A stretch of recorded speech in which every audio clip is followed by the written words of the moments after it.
Bonsoir, mesdames et messieurs. Merci de nous préférer pour vous informer et bienvenue dans cette édition d'information. Le chef de l'État, professeur Alpha Condé, interpelle de nouveau les membres du gouvernement sur le respect strict de la mise en œuvre de leur feuille de route selon le principe de bonne gouvernance. C'était ce jeudi lors de la session ordinaire du Conseil des ministres. Cette session a aussi passé en revue certaines préoccupations des départements comme celui du plan, de la coopération, de la jeunesse ainsi que des affaires étrangères. Explication d'Aouda Mohamed Kamara. Le Conseil des ministres de ce jeudi 6 avril 2017 s'est articulé essentiellement autour du message du chef de l'État, le compte-rendu du Conseil interministériel du mardi 4 avril, des décisions et autres faits divers. Avant d'écouter les différentes communications, il s'est agi d'abord des instructions du chef de l'État. Le président de la République a demandé aux membres du gouvernement de respecter la procédure et la hiérarchie des normes dans les nominations des cadres de leur département. Le chef de l'État a rappelé l'interdiction de conclure des avenants au contrat de marché public, hormis les cas de force majeure juridiquement établis. Le chef de l'État a exigé la transparence dans la procédure de livraison des engrais dans les préfectures avec un contrôle accru des autorités administratives locales et un circuit de livraison permettant la traçabilité des produits livrés. Le chef de l'État a enfin instruit les membres du gouvernement de veiller au fonctionnement régulier des conseils de discipline de leurs départements respectifs. Au titre des communications, la ministre du Plan et de la Coopération a informé le Conseil de l'élaboration en cours du programme national d'investissement adossé au PNDS avec un accent particulier sur le rôle des ministères sectoriels. Il est le cadre quinquennal des investissements dont la mise en œuvre sera assurée à travers des programmes d'investissement public triennaux glissants successivement de la période 2016-2020 ou, s'agissant des investissements du partenariat public-privé, à travers les instruments programmatiques spécifiques à cette modalité. La ministre a informé qu'à l'instar du Plan national de développement économique et social, son département a l'intention d'élaborer le PNI de façon participative en impliquant tous les ministères sectoriels. L'une des solutions des problèmes auxquels sont confrontés les jeunes, c'est le renforcement d'un cadre institutionnel et organisationnel dans une dynamique verticale et horizontale des jeunes qui sont livrés aujourd'hui à des combats de leadership. D'où la nécessité donc de la mise en place du Conseil national des jeunes de Guinée. Elle offre aux jeunes un cadre d'échange, de concertation et d'action en vue de leur participation responsable au développement du pays. Le ministre a enfin rappelé qu'avec la présidence guinéenne de l'Union africaine et les activités de la feuille de route au plan national et international, la Guinée a l'obligation de structurer et organiser sa jeunesse afin de participer efficacement aux activités planifiées de façon officielle et légitime lors des rencontres qui seront organisées le long de cette présidence 2017. Le profil pays de la Guinée sur le dividende démographique était l'angle de communication de la ministre des Affaires étrangères. Makale Kamara a indiqué que l'une des principales recommandations de l'atelier qui a permis de relever que la fenêtre du dividende démographique est de 50 ans pour la Guinée souligne que le pays doit investir dans l'éducation, la santé, l'économie et la bonne gouvernance. La Guinée enquête de financement pour l'entretien de ses routes. Le pays a besoin de 500 milliards de francs guinéens pour ses projets. Il tend la main aux acteurs financiers à travers un emprunt obligatoire remboursable sur une période de 3 ans avec un intérêt de plus de 12%. La moitié du montant est déjà obtenue. Vous suivez le compte rendu de Sarou Yombono. Ne l'ignore de nos jours l'état de dégradation avancé dans lequel se trouve le réseau routier guinéen. Pour ainsi changer la donne, le gouvernement guinéen, à travers le ministère de l'économie et des finances, a lancé un emprunt obligataire pour l'obtention de financement des travaux d'entretien de ces routes. Si cet objectif est atteint, il vient ainsi répondre à une autre préoccupation majeure. Des difficultés rencontrées dans la mobilisation des ressources, dans la mobilisation rapide des ressources financières traditionnelles de l'État et des concours extérieurs. L'État guinéen se fixe un objectif de 500 milliards de francs guinéens remboursables sur une période de 3 ans avec un taux d'intérêt de 12,5%. Ils seront destinés à des projets prioritaires aux yeux du département des travaux publics. Les principaux axes de la voirie urbaine de Conakry en état de dégradation poussée, les tronçons Koya, Kindia, Mamou, Dabola sur la route nationale numéro 1, le tronçon Mamoun-Labé sur la route nationale numéro 5, le reprofilage de Kankan-Mandiana, le reprofilage de Kankan-Kerouani par génie militaire. 5 institutions bancaires ont souscrit à cet emprunt obligataire lancé depuis le 20 mars dernier, d'ores et déjà, bien même avant la date butoir qui reste le 20 avril 2017, l'espoir d'y arriver reste assez grand. Oui, nous comptons recouvrer la totalité. Pour tout vous dire, nous avons déjà trouvé 250 milliards et la moitié. Donc, à date, il reste encore à trouver l'autre moitié d'ici le 20 avril courant. Pour la ministre de l'économie et des finances, c'est une nouvelle ère qui souffle dans le monde financier en Guinée. L'emprunt obligataire est un instrument de financement à maturité plus longue que les bons du Trésor. Cela ouvre ainsi une nouvelle ère de diversification des instruments de financement et jette les bases d'un spectre plus large de stratégies d'endettement public à moyen terme. Cette stratégie sera poursuivie et consolidée avec l'assistance de nos partenaires. Elle vise à élargir le marché financier intérieur en introduisant, aux côtés des instruments traditionnellement utilisés sur le plan intérieur, de nouveaux types d'emprunts, tels que les emprunts obligataires à moyen terme, les obligations du Trésor à moyen et long terme, ainsi qu'en utilisant de plus en plus les canaux de coopération financière avec les pays émergents. C'est le deuxième emprunt obligataire que la Guinée a lancé depuis 2015, s'agissant du premier qui visait à recouvrer un montant de 400 milliards de francs guinéens.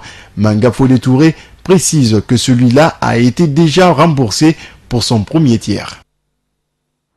Le réseau Convergence des jeunes et leaders pour la paix et la démocratie, COJELPED, réitère son engagement et sa détermination à passer par tous les moyens légaux pour obtenir l'organisation des élections locales. L'annonce a été faite ce jeudi à l'issue d'un point de presse. Une sortie qui intervient suite au retard qu'accuse la tenue de ces échéances. Omar Sow.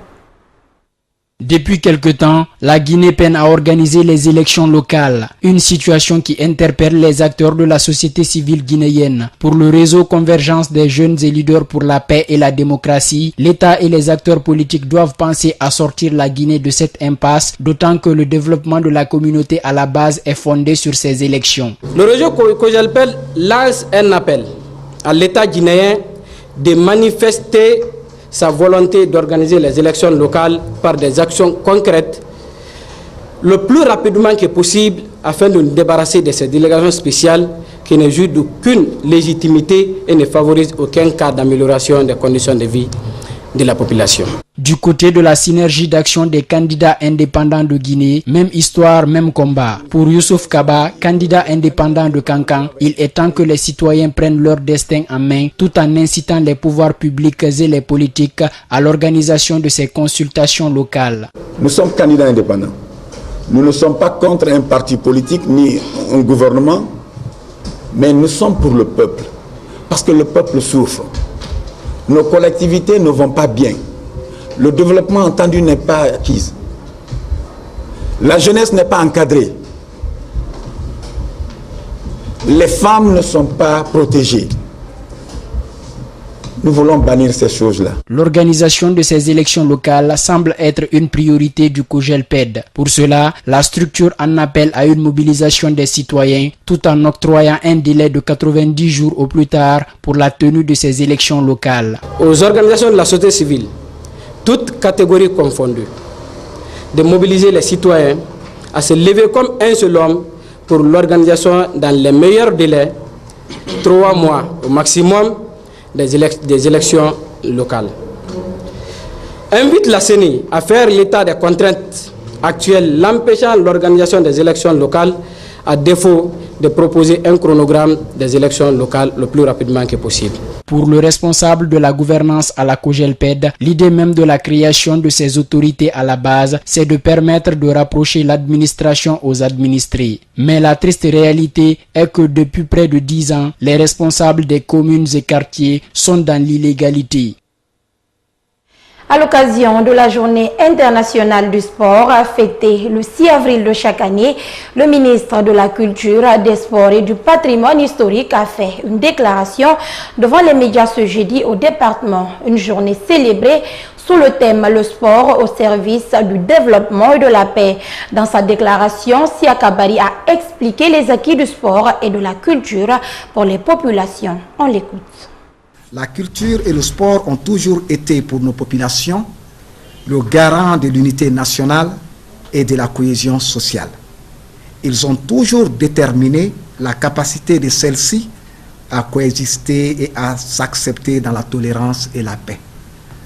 La culture et le sport initient à la connaissance de soi et à la découverte des autres. Ils facilitent la formation et l'accès aux connaissances fondamentales et conduisent à l'apprentissage des métiers et des techniques qui permettent de mieux répondre aux exigences d'une vie pratique et sociale saine. Et justement, plus loin, le ministre est revenu sur les progrès réalisés par son équipe pendant les 2 années d'exercice à la tête du département. On l'écoute à nouveau au micro de Moussa Sefa Kamara. La qualification de l'équipe nationale junior à la Coupe du monde junior Séoul 2017. La 3e place de l'équipe junior à la CAN junior Zambie 2017. La qualification de l'équipe nationale des cadets à la CAN Gabon 2017. La victoire de l'équipe nationale féminine de handball au tournoi Trophée Challenge Zone 2. Le retour des Jeux régionaux dont la dernière édition s'est tenue à Bouquet en 2016. L'organisation du Tour cycliste de la Haute-Guinée de Kouré-Malé à Cancan, la qualification de l'équipe nationale de basketball à l'Afro-Basket qu'elle a quitté depuis 1985, le retour du Festival national des arts et de la culture FENAC, l'organisation cette année de l'événement d'envergure mondiale Conakry, capitale mondiale du livre. La 12e rencontre inter-organisation universitaire d'Afrique se tient actuellement à Conakry sous l'égide de la Jeune Chambre internationale de Guinée. Des jeunes de la JCI de 8 pays de la sous-région ouest-africaine prennent part à ces assises. Pour cette année, le thème retenu est « Stop à l'immigration clandestine. Osons agir pour nous ». Moussa Sefa Kamara nous en dit plus.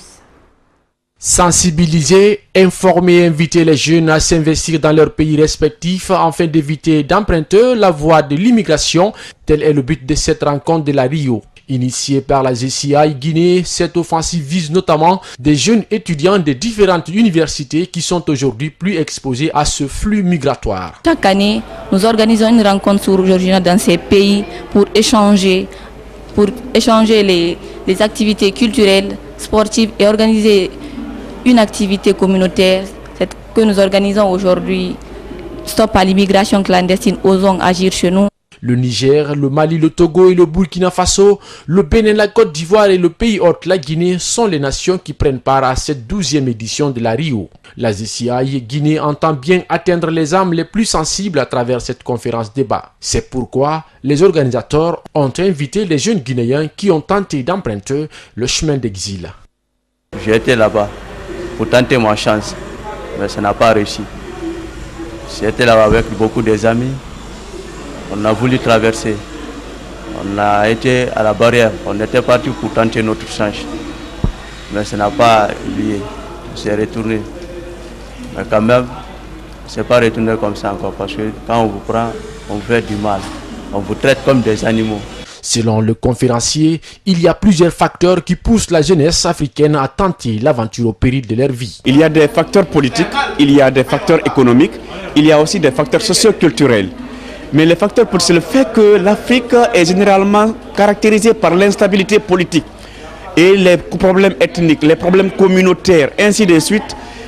Il y a aussi les facteurs économiques, c'est-à-dire la pauvreté, le manque d'emploi, le manque d'occupation, qui poussent les jeunes à aller à la Méditerranée. Les facteurs socio-culturels, c'est le fait que nous voyons à longueur de journée les images venant d'Occident pour nous montrer que c'est là-bas l'Eldorado, c'est là-bas le bonheur. Et tel n'est pas le cas. Le bonheur est partout. Il suffit que les jeunes y croient en eux-mêmes. Les cadres de l'EDG, accompagnés du ministre de l'Énergie et de l'Hydraulique, ont conféré ce mercredi avec les imams de Conakry. Une rencontre qui se situe dans le cadre de la sensibilisation des citoyens sur la pose des compteurs à prépaiement. Après les exposés, les imams de la capitale disent être bien éclairés et promettent désormais faire une bonne restitution. Les explications avec Soiré Boubacar. Entamée depuis un certain temps, la campagne de sensibilisation des acteurs de la société civile sur la pose des compteurs NAFA suit son cours normal. Ce mercredi, c'était au tour des imams de Conakry. Ces autorités religieuses ont été mises au bain de ce dispositif qui rentre dans le cadre de la politique de redressement de l'EDG. Comme on ne comprenait pas et que d'autres personnes passaient pour intoxiquer les gens, c'est ça qui fatiguait les gens. Je crois qu'avec notre rencontre-là, ça nous permettra aussi de communiquer avec les fidèles et leur dire combien de fois il est utile d'utiliser les compteurs prépayés. Du côté de l'EDG, l'implication des imams dans la sensibilisation des populations a un double avantage. Toute cette campagne de sensibilisation a consisté à faire comprendre aux imams, qui sont des personnalités importantes dans la société guinéenne, pour transmettre le message à l'ensemble des citoyens, notamment à travers les sermons du vendredi, mais aussi à travers d'autres occasions, pour expliquer le sens de cette campagne que nous menons, qui va œuvrer pour l'intérêt général, puisqu'il y a beaucoup de subsides que l'État met en œuvre, alors qu'ils peuvent être utilisés pour d'autres secteurs sociaux. Pour Cheikh Talibi Silla, ministre en charge de l'énergie, dans cette campagne de sensibilisation, il n'y a pas mieux que les imams. Et pour faire taire les spéculations sur ces compteurs, Talibi Silla précise. Les compteurs à prépaiement ne sont pas venus pour créer des problèmes au sein de la population. Les compteurs à prépaiement, c'est pour les moins nantis. C'est pour des populations qui n'ont pas assez de moyens pour pouvoir payer leurs factures. L'électricité de Guinée compte multiplier ses échanges afin d'amener tous les Guinéens à payer et contrôler leur consommation en réduisant le gaspillage électrique. La gestion des ordures et la propriété dans la capitale guinéenne deviennent de plus en plus des préoccupations pour des citoyens. C'est dans ce cadre que l'Association musulmane de Guinée pour l'assainissement des mosquées a organisé ce jeudi une séance d'assainissement dans l'enceinte de la grande mosquée de Conakry. Compte rendu Bamamadou Alpha.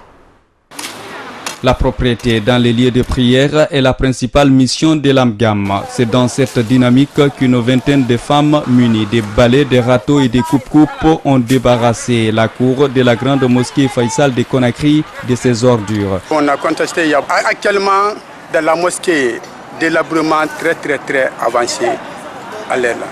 Donc c'est pour cela qu'on a mobilisé les gens pour venir faire l'agencement, l'entourage de la grande mosquée Faisal. Ces dernières années, le constat révèle que le plus grand temple islamique du pays se trouve dans un état critique, surtout en période hivernale. C'est pourquoi Cheikh Ahmed Cissé sollicite une implication massive des fidèles pour inverser cette tendance. La pluie qui a commencé aujourd'hui, quand ils rentrent dans cette mosquée-là, vraiment ça a créé beaucoup de honte pour les fidèles musulmans de la Guinée. Le musulman ne doit pas attendre le gouvernement, leur problème de Dieu.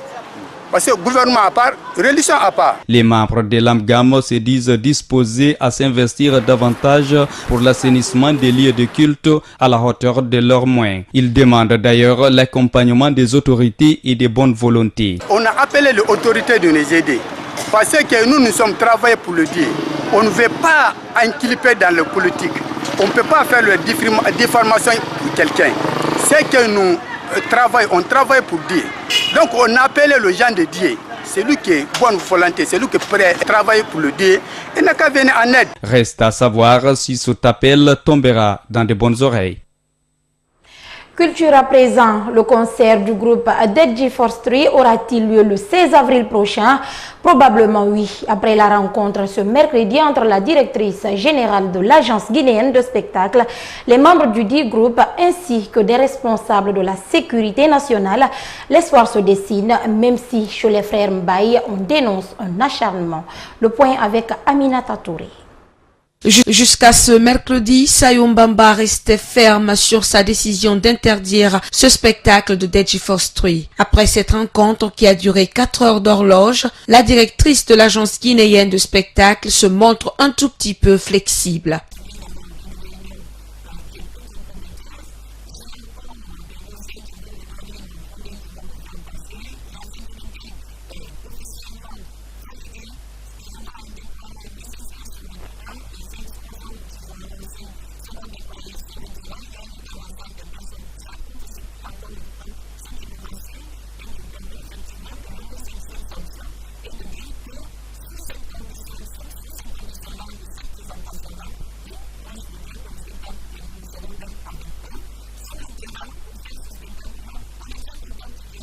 Hormis ces quelques détails qui restent à résoudre, l'aspect sanitaire et préventionnel est déjà acquis.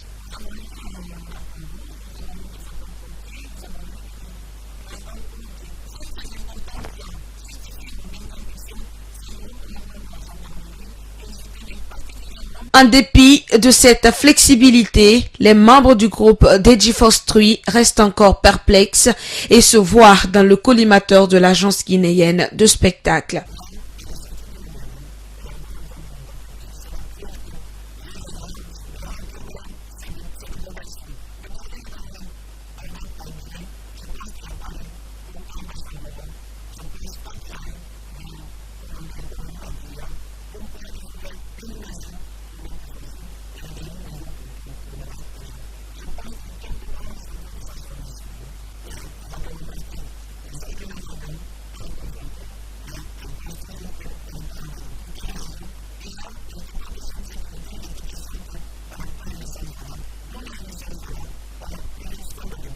L'on attend toujours la décision finale de l'agence guinéenne de spectacle confirmant ou non la tenue de ce concert du groupe Deji Force 3 prévu sur l'esplanade du Palais du Peuple le 16 avril prochain.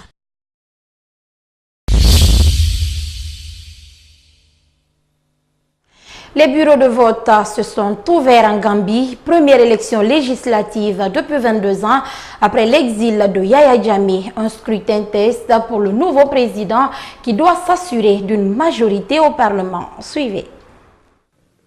Une bille en guise de bulletin, puis direction l'isoloir.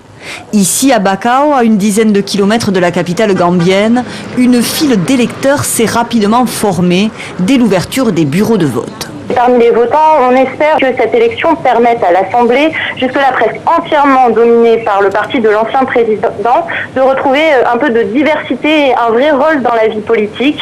Un scrutin très attendu donc, premières élections libres depuis le départ en exil en janvier dernier du dictateur Yaya Jammeh après sa défaite à la présidentielle.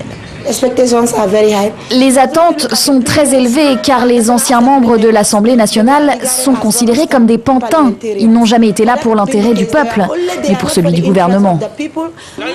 Après 22 ans de dictature, les électeurs doivent aujourd'hui départager 238 candidats pour 53 sièges à pourvoir.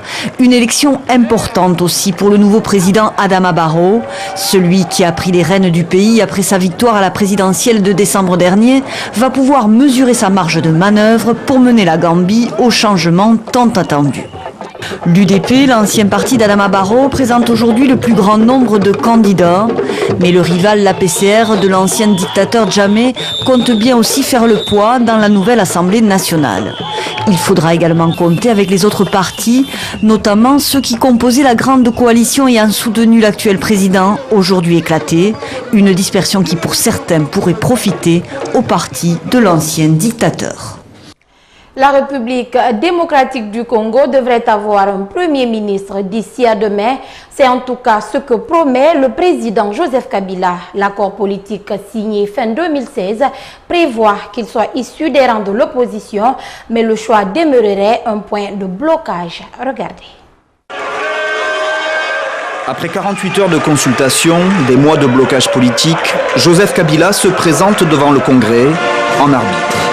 Tenant compte du fait que le pays ne doit plus être l'otage d'intérêts personnels et de luttes de positionnement des acteurs politiques, le Premier ministre sera impérativement nommé dans les 48 heures. Une annonce qui sonne comme une reprise en main, un tour de force de la part de Kabila, qui s'arroge ainsi le droit de choisir le Premier ministre dans les rangs du Rassemblement, contrairement à ce que stipule l'accord dit de la Saint-Sylvestre. Ce n'est pas à Joseph Kabila de nous demander, nous les rassemblements, puisque lui-même fait partie de la crise. On se demande par quelle baguette magique, lui qui fait partie de la crise, peut nous convoquer, nous, les rassemblements, pour lui proposer. Ce n'est pas ça. Ça, c'est sortir en dehors de l'accord. Nous ne pouvons pas cautionner ça, sinon ça sera la violation grave de notre Constitution. Kabila aura ainsi réussi à fragiliser la coalition d'opposition. Le Rassemblement est plus divisé que jamais. Une branche dissidente de la coalition a proposé au président une liste de 5 noms pour un futur Premier ministre, quand la partie majoritaire, elle, a refusé de participer aux consultations de ces 2 derniers jours et reste arc-boutée sur Félix Tshisekedi pour occuper le poste. L'annonce vendredi donc du futur Premier ministre pourrait ne pas être synonyme de fin de blocage. Ailleurs dans le monde, l'Allemagne veut faire disparaître les propos haineux des réseaux sociaux. Berlin prépare une loi qui infligerait des amendes aux sites comme Facebook ou Twitter s'ils laissent passer sur Internet, par exemple, des contenus xénophobes ou diffamatoires. Les efforts des géants du web sont jugés insuffisants. Regardez. Sur Internet, la haine se propage facilement. Intox, propos racistes, xénophobes, menaces et diffamations sont en principe passibles de sanctions. Mais sur Facebook ou Twitter, leurs publications restent le plus souvent sans conséquence. Et là, Berlin veut frapper fort. Nous proposons une loi pour que les règles en vigueur soient mieux respectées. Nous le devons aussi aux victimes des crimes de haine qui malheureusement risquent d'être toujours plus nombreuses. Twitter ne supprime qu'1% des contenus délictueux et du côté de Facebook, on est largement en dessous de 50%. Selon le gouvernement, la loi est dépassée et cette flambée de propos haineux menace la cohésion sociale, notamment parce que les publications qui enfreignent la loi restent en ligne trop longtemps. Les géants de l'Internet vont donc être mis à contribution. Au plus tard 24 heures après leur signalement, les propos délictueux devront être supprimés, faute de quoi les amendes pourraient se chiffrer en millions. L'ex-ministre Renate Künast, pourtant victime de cette forme de délinquance, critique la proposition de loi. Ma crainte et celle de beaucoup d'autres, c'est que cette proposition de loi constitue une sérieuse entrave à la liberté d'expression, car on va juste effacer.